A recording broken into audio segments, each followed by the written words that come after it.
喺最初移民嘅日子，好憂鬱啦，我真係成喊㗎。佢性格好打不平，佢服務嘅社區中心接受各類求助，而且層出不窮。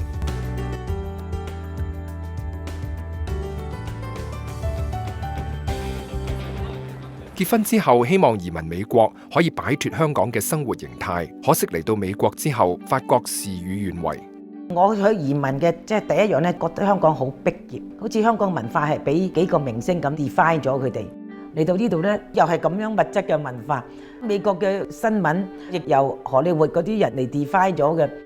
Grace 雖然自細就相信耶穌基督，但係對自己嘅角色同埋生活仍然有好多嘅疑惑同埋不滿。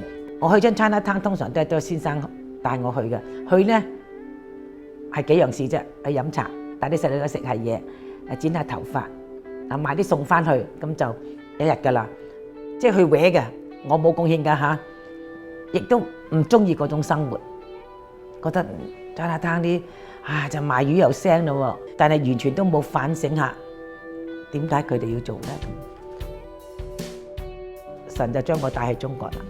見到一個更貧窮嘅、更需要嘅人群，咁我問自己：你滿足未啊？喺返美國之後 ，Grace 積極咁去到製衣廠傳揚上帝嘅恩典，同埋錄製生命見證嘅有聲書本。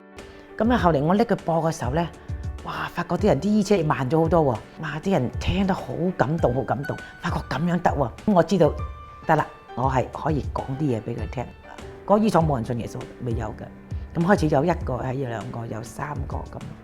可惜911之後，好多製衣廠亦都受到影響而關閉。Grace 好想繼續同呢班女工保持聯繫。經過祈禱之後，佢將已經信主嘅女工組織起嚟，建立一間教會。人數後嚟越嚟越多。最後 Grace 唔單止喺教會工作，更加開設社區中心，專為新移民服務。好似做一個緩衝地帶啊嚇，佢哋唔明白啊文化上嘅衝突啊，我哋都可以解釋俾佢哋聽。Grace 愛人嘅心實在係毋庸置疑。佢就滿頭鮮血，滿身鮮血，手握住我手。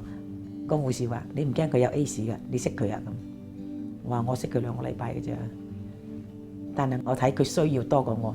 我次次見到一個人好慘，我話神啊，佢都係照你形象做㗎。你話你愛世人啊嘛？你咁抽象嘅愛點能夠睇到呢？就係我哋呢班信佢嘅人，用我哋嘅行為將神嘅愛表達出嚟。